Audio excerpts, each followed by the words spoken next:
Herkese merhaba, kanalıma hoş geldiniz. Bugün bu videomda böyle güzel bir telefon çantası çalışacağız hanımlar. Ben iki renk ördüm size de fikir olsun diye. Hem açık renkte bu modelin nasıl durduğunu görün diye hem de koyu renkte nasıl durduğunu görün diye. Ölçüleri bir telefon çantası için gayet uygun, standart bir ölçüde. Askı kısmını ben bu şekilde 3 boyutlu zincir örerek yaptım.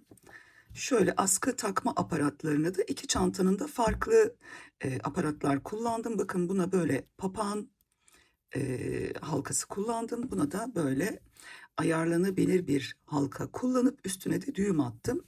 İkisi de gayet kullanışlı ve şık çantalar oldular. İpimden bahsedeyim size. Böyle Ayaz marka yine polyester makrome No 7 numaralı bir ipim bu. 250 gram 170 metre. Bu ipimizden bir yumaktan iki tane çanta çıkıyor. Hanımlar aklınızda olsun.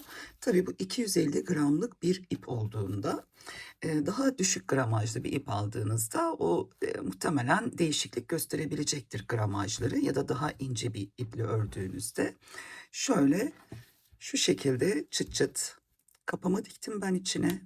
İsterseniz siz bunu farklı şekilde de bir kapama yapabilirsiniz. Kendi ipinden de örüp çıt çıt yapabilirsiniz ya da bir düğmeyle de burayı bu şekilde bir kapama kullanabilirsiniz.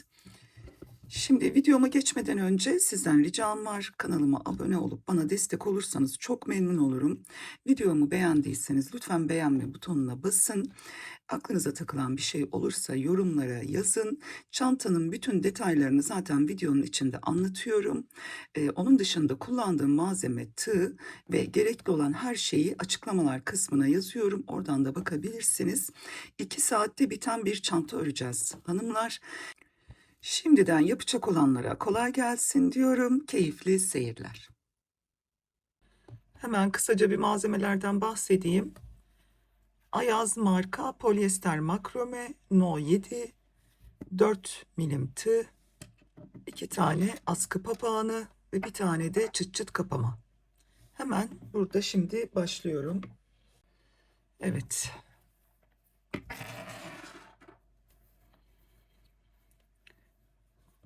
Şöyle bir kilit zinciri yapıyorum. Bunu hesaplamayacağız. Bunun üzerine 64 adet zincir çekiyoruz hanımlar. Böyle gevşek gevşek çekersek de iyi olur. Sonra üstüne dönerken çünkü modeli kuracağız. Kasma yapmasın.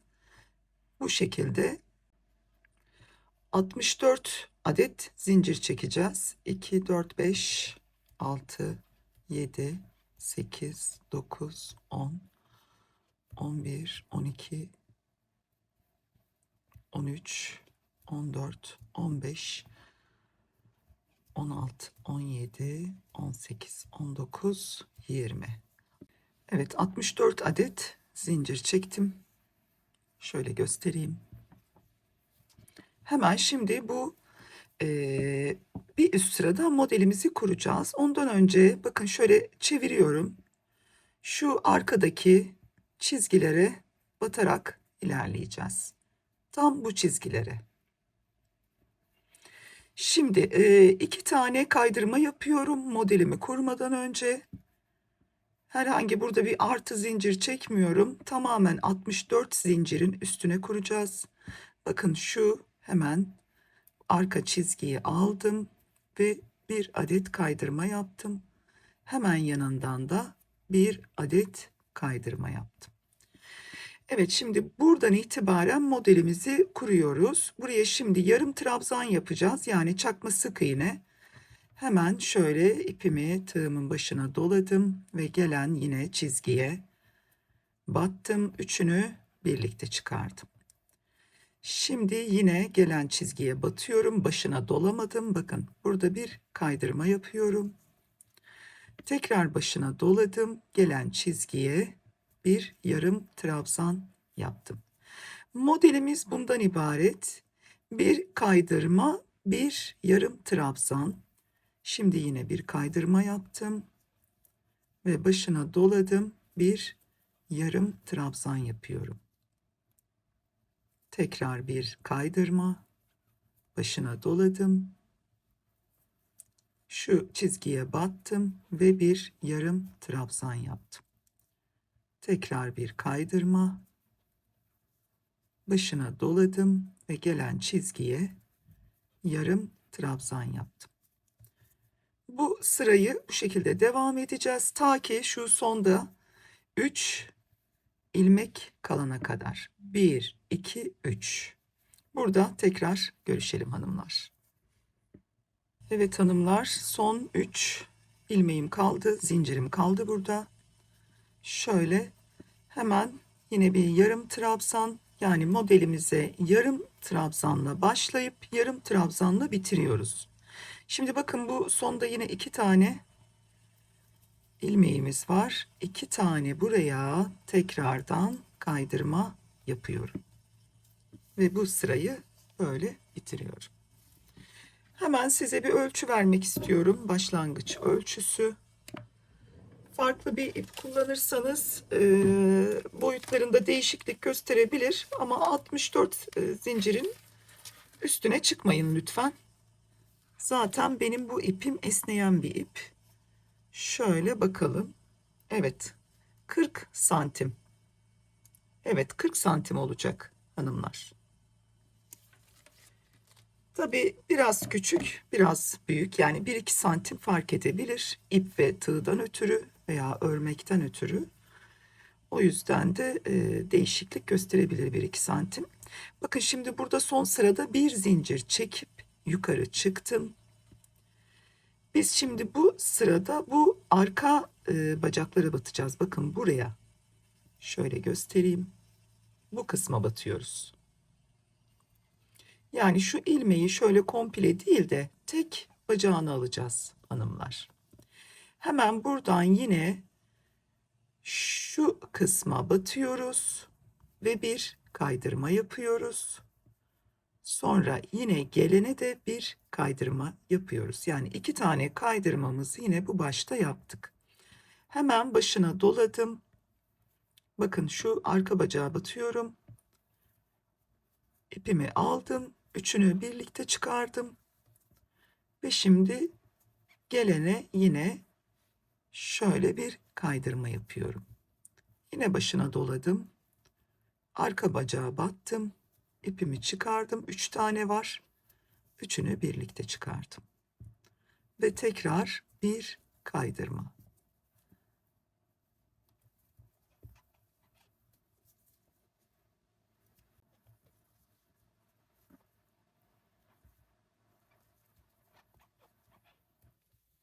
Şimdi bu sırada zaten modelimiz ortaya çıkacak.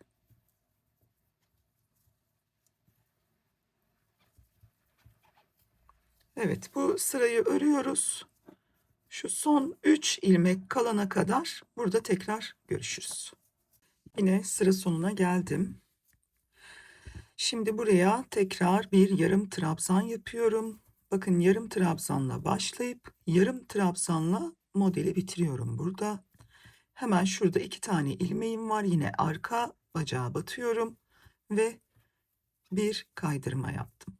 Tekrardan arka bacağa batıyorum ve bir kaydırma yaptım. Buralarda çok fazla elinizi sıkmayın.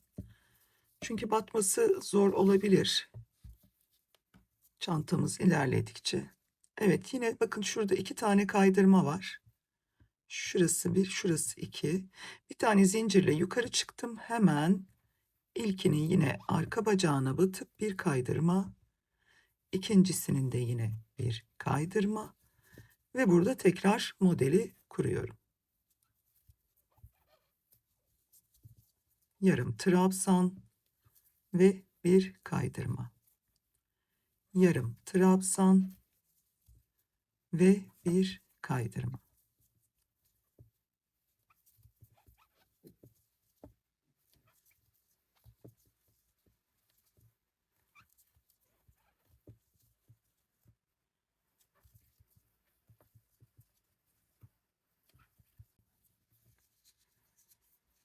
Evet, şöyle göstereyim size. Sıra sonunda yine 3 tane kalana kadar aynen bu şekilde yarım trabzan ve bir kaydırma olarak devam edelim.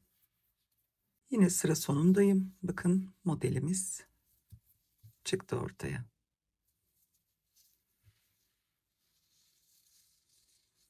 Bu çok şık bir model arkadaşlar. O yüzden örmesi de çok keyifli. Şimdi son 3 ilmek kaldı. Hemen başına doluyorum ve son yarım trabzanımı yaptım. Ve bakın burada yine 2 tane ilmeğim var. Hemen şöyle ikisine de birer kaydırma yapıyorum. Ve bir zincir çektim. Tekrar çevirdim. Şuradaki 2 tane yapmış olduğumuz kaydırmaların üstüne tekrardan yine birer kaydırma. Şimdi yarım trabzan. Yine arka bacaklara. Hep arka bacaklara batıyoruz hanımlar. Kaydırma ve yarım trabzan. Kaydırma ve yarım trabzan. Kaydırma ve yarım trabzan. Bakın gayet de güzel bir model. Evet, şimdi burada modeli son kez gösterdim size. Ne kadar öreceğimizi hemen paylaşayım. Şöyle elimdeki çantamın bir ölçüsünü vermek istiyorum.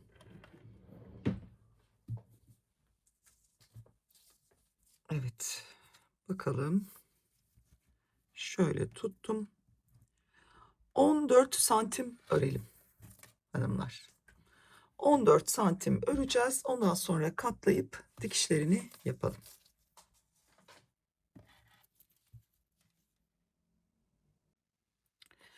Şimdi 13,5 santim ördüm ben şu genişliği. 13,5 santim, yani toplamında 14 santim olacak ama tabii kenarlarına bir sıra sık iğne geçeceğiz. Yani şöyle birleştirme noktalarına. O yüzden de iyi zaman 14 santim olacak. Hemen tekrar bir boy ölçüsünü vermek istiyorum. İlk başladığımızda 40 santimdi hatırlıyorsanız. Şimdi tabii ki topladı ister istemez, yani 37 santime kadar düşmüş. Ama yine de şöyle bir kenar ölçüsü verecek olursak 38 santimde kenar. Evet, zaten bir telefon çantası için uygun boyutlarda ve ölçülerde hanımlar. O yüzden sıkıntı yok. Şimdi hemen şöyle bakın kapatıyorum ve buradan birleştirme yapacağım. Hemen tığımı alıyorum ve başlıyorum. Şöyle rahat olsun diye 4 numara tığ ördüm ama 3,5 numara tığ geçeceğim bu kenar hattını. Siz 3,5'la da örebilirsiniz, 4'le de örebilirsiniz. Onda sıkıntı yok. Hani şu başaklara rahat batabilmek adına ben 3,5 milim tığ tercih ettim bu kenar hattını örerken. Şimdi hemen başlayalım. Evet, şöyle şu en son sıranın tepesinden batacağım. Şöyle bir ilmek çıkardım buradan ve birleştirmemi yapıyorum. Evet, hemen yanından girdim. Bakın karşılıklı gelen ilmeklere olmalı bu. Şöyle şu başaklar birbirine denk gelmeli. Yine tekrar şuradan bakalım, tam karşıdan mı? Evet.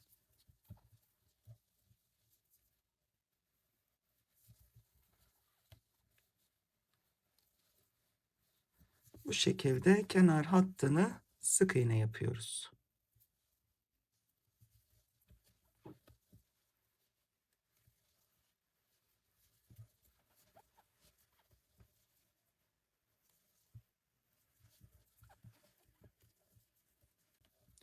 Evet, ben bu şekilde sıra sonuna kadar devam edeceğim hanımlar.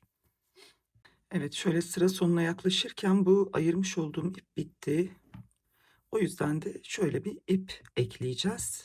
Nasıl ekleyeceğimizi size göstermek istiyorum. Herhangi bir düğüm falan yapmayacağız. Çok güzel bu ipi bu kısma hiç belli olmadan yerleştireceğiz. Bunu nasıl yapacağız? Bakın bu eski ipim ilmeğin üstündeki. Oradan çıkarıyorum. Hemen şuradaki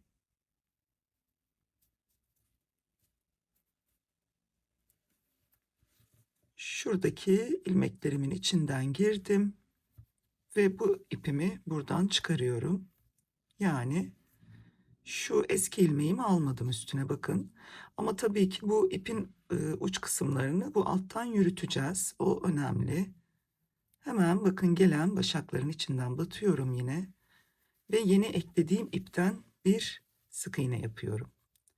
Tekrar sıradan gelen başakların içine giriyorum. Yine şöyle tam karşısını bulup ve yine bir sık iğne yapıyorum. Tekrar sıradan gelen başakların içine giriyorum. Burası önemli. Buraya dikkat edelim lütfen.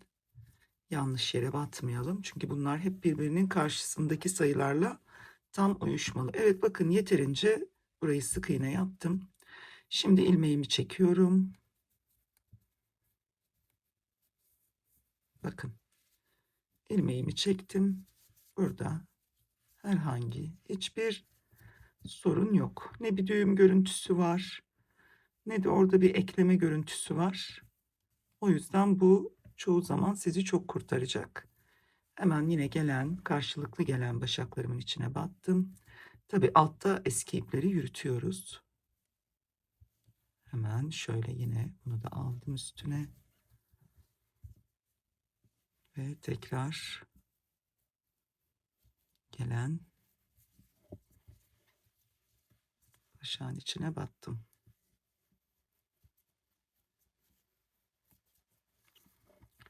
Evet. Şu şekilde ve son ilmeğime de batıyorum. Şu şekilde. Evet bakın.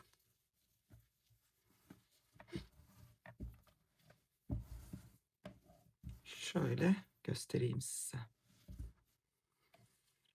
Bu iki ipi burada düğüm yapalım. Şöyle uç kısımda. Şu ipimi de artık buradan keseceğim. Sonra yürüteceğim.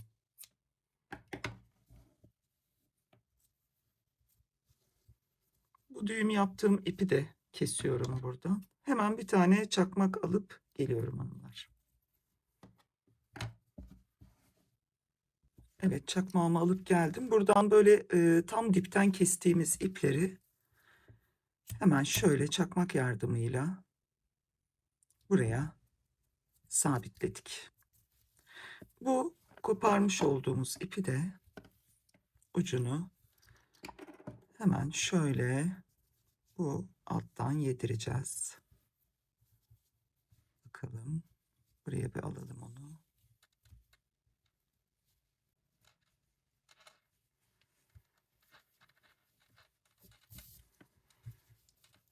Evet.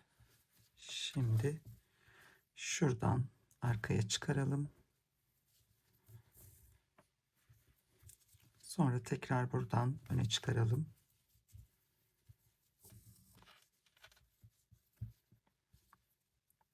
Sonra tekrar arkaya. Şu ipimi de buradan kesip yakıyorum.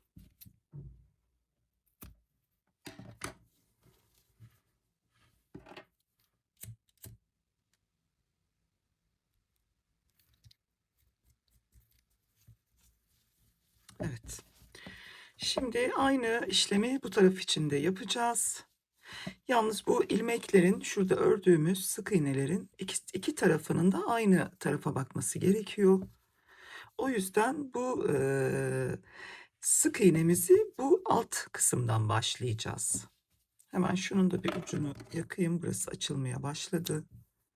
Polyester makromelerin de böyle bir sıkıntısı var. Uçları açılıyor maalesef.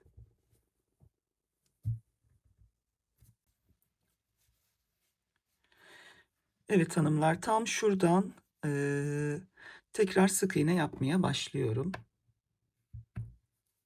Hemen şuradan battım. Şu şekilde ilmeğimi aldım. Düğüm falan olmayacak burada yine. Bir tane sık iğne yaptım. Şöyle biraz sıktım gevşeklik olmasın diye. Hemen yanındakinden yine batıyorum. Bu ipimi de şöyle araya alıyorum. Şöyle yürüttüm. Tekrar yine buradan batıyorum. Karşılıklı gelen ilmeğinden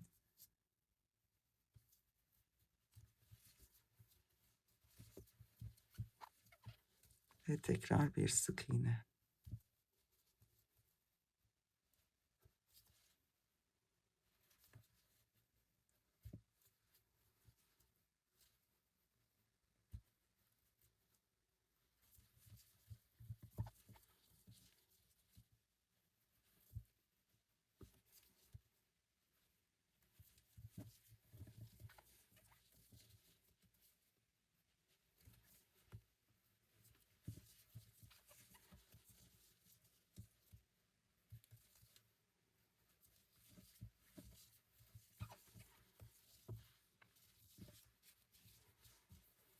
Arada bir şu ucunu da kontrol edelim, birbirlerine denk düşüyorlar mı diye.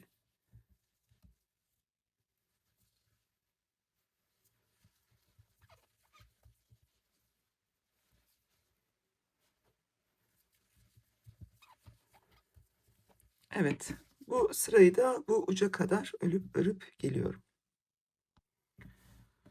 Evet, burada da sıra sonuna geldim. O buradaki kısa ipimle bu diğer ipimi bağladım. Şimdi keseceğim.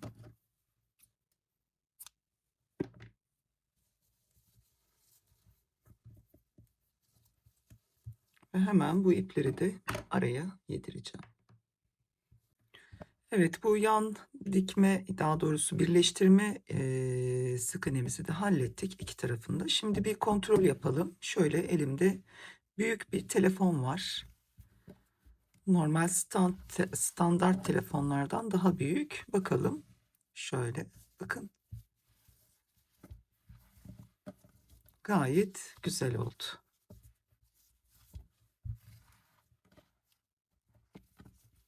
Bu zaten çok esneyen bir ip hanımlar. Yani bu zamanla da açma yapacak, boyunda bir uzama olacak. Çünkü lastik gibi bir model bu. İpin kendisi de çok esnek. Bu ölçü gayet güzel oldu bence bir telefon çantası için. Ben bu şekilde de hemen bir ölçüsünü vereceğim size. Bakalım kaç olmuş şöyle. Evet, tam 14 santim olmuş. Boy ölçüsünü de vereyim hatta. 19 santimde boyumuz. Şimdi askı kısmını anlatmaya başlayayım. Evet, ben askısını örmüştüm. Şimdi size nasıl örüldüğünü göstereceğim. Bakın şöyle. Şöyle 3 boyutlu zincir yapacağız. Bu hem sağlam oluyor hem de çok ince bir zincir değil. Yani bu çanta için yeterli bir askı. Bunu ben kendi boy ölçüme göre yaptım hanımlar. Yani 1 metre 10 santim uzunluğunda. Ama siz tabii ki bu askımızın uzunluğunu eğer kendinize yapacaksanız ona göre ölçersiniz. Ya da standart bir boy uzunluk isterseniz de 1 metre 10 santim bunun için yeterli oluyor. Hemen şöyle koyayım. Elimde böyle askı papağanı var. Bunlar hem çok pratik oluyor hem tak çıkar. O yüzden de biz bunları kullanacağız. İpimden alıyorum şöyle. Bakın şu kısmı bayağı bir uzun bırakın. Şu şekilde. Tabii bunu 4 milimlik bir tığ ile öreceğiz. Hemen şurada şöyle bakın, şu kısmı zaten halka haline geldi. Onu içinden alıyorum. Şu şekilde.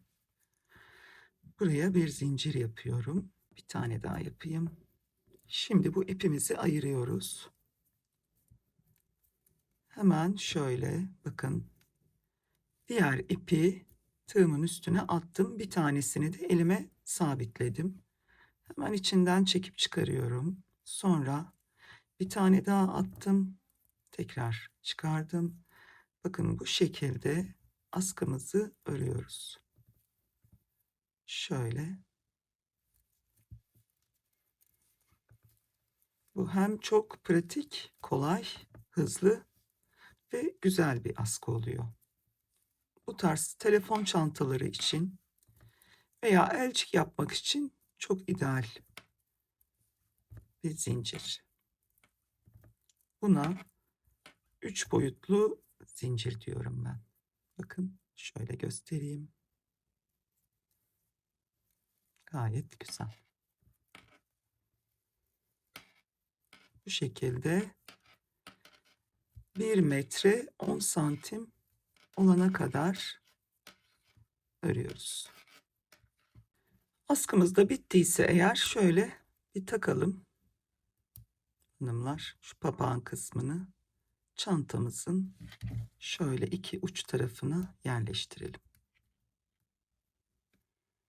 Çok elimden kayıyor. Hemen şöyle tam şu yaptığımız kenar sık iğnelerinden geçirelim.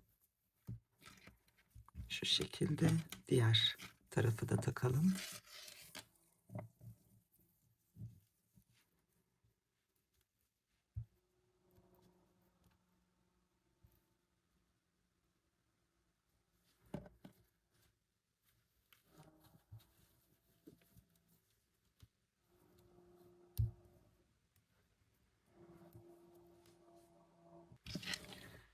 Evet, şöyle taktım papağanlarımızı. Bakın gayet güzel oldu. Telefonumuzu da içine koyalım. Şöyle. Çıt çıt da dikebilirsiniz. Ya da kendi ipinden örüp buraya böyle minik bir kapak da yapıp o şekilde çıt çıt dikebilirsiniz. O artık sizin kendi zevkinize kalmış. Ama çanta modelimiz böyle. Gayet sağlam ve şık bir çanta oldu bu arada. Yaz, kış kullanabilirsiniz. Astar dikebilirsiniz ama zaten çok sık bir dokusu var çantanın. Bence çok da gerekli değil. Ee, O yüzden de bu şekilde de çok rahat kullanabileceğinizi düşünüyorum. Şöyle. Evet, videomu burada bitiriyorum hanımlar. Umarım faydalı bilgiler verebilmişimdir bu telefon çantamız için. Videoyu beğendiyseniz lütfen beğenme butonuna basın. Kanalıma abone olabilirsiniz. Bana destek olabilirsiniz. Bir başka projede görüşmek üzere diyorum. Hoşça kalın, sevgiyle kalın hanımlar.